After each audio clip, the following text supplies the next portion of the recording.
I thought moving to California with my girlfriend was going to be a fresh start, a new chapter, a chance to build something real together. But it feels like I walked straight into a storm I wasn't prepared for. She keeps saying we need to renovate the house we just bought. And she's not wrong, it needs work. But there's one major problem. I'm completely broke. Every single cent I make goes toward debt. I'm already drowning, and she knows it. And she left her husband with nothing. No savings, no assets, just whatever she could carry out of their home and the child they share. Despite that, she keeps pushing for changes. A new kitchen, a remodeled bathroom, fresh flooring. When I remind her we don't have the money, she brushes it off like it's nothing. We can take out a loan, she says one night over dinner, her fork playing with the edge of her plate. I nearly choke on my water. A loan? I shake my head. Absolutely not. Her expression hardens, and then she just shuts down, like she always does. Instead of talking about it, she walks away, and I sit there, staring at my half-eaten plate of food, wondering how the hell I got here. And then there's her son.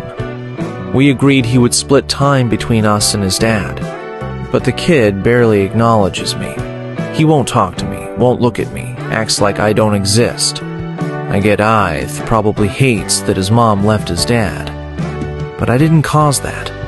I've tried everything to bond with him, offering to take him out, playing video games, even buying him things I knew he liked. Nothing works. It's starting to take a toll on my girlfriend too. I see the worry in her eyes when she glances between us.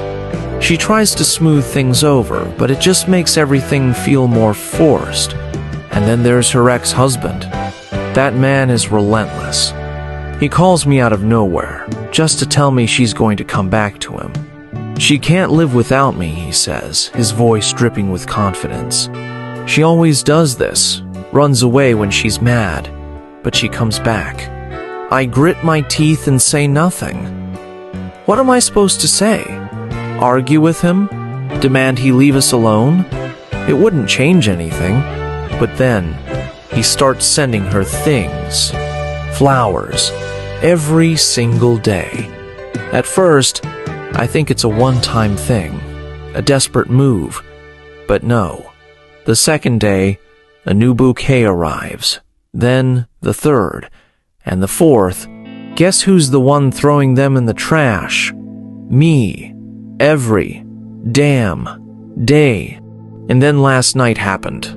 I caught her texting him. Sitting on the couch, phone in hand, fingers moving quickly over the screen. My gut twisted, but I stayed quiet, watching her.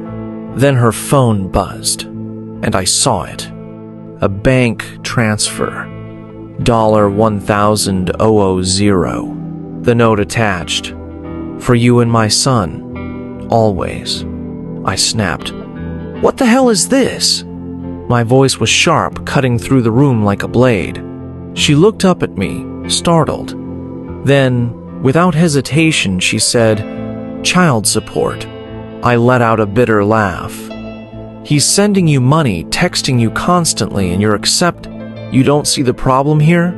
She sighed, rubbing her temples. Don't worry, okay? I love only you. But I didn't believe her. And then, she made a mistake. She left her phone unlocked when she went to shower. I wasn't going to check. I told myself not to. But my hands moved on their own. I went through her messages, and what I saw, I felt like I was going to throw up.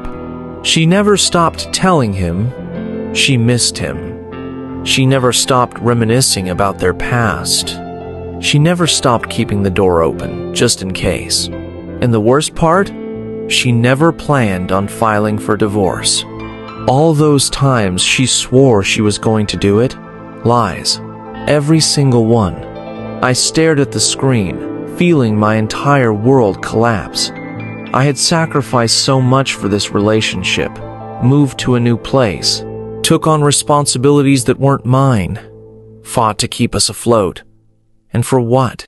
For a woman who was still tethered to her past? For a relationship built on sinking sand? She stepped out of the bathroom, towel wrapped around her, steam following her into the room. She froze the second she saw my face. And she knew. I held up her phone. How long were you planning on playing me? Her face paled. It's not what you think. I laughed, but there was no humor in it. Oh, it's exactly what I think. She took a step forward, but I held up a hand, stopping her. I gave you everything I had left in me, I whispered. But it was never enough, was it? Tears filled her eyes. I swear, I love you.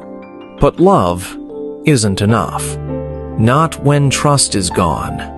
Not when betrayal poisons everything good. I turned away, grabbed my keys, and walked out the door. I didn't look back. I will be very grateful if you subscribe to our channel.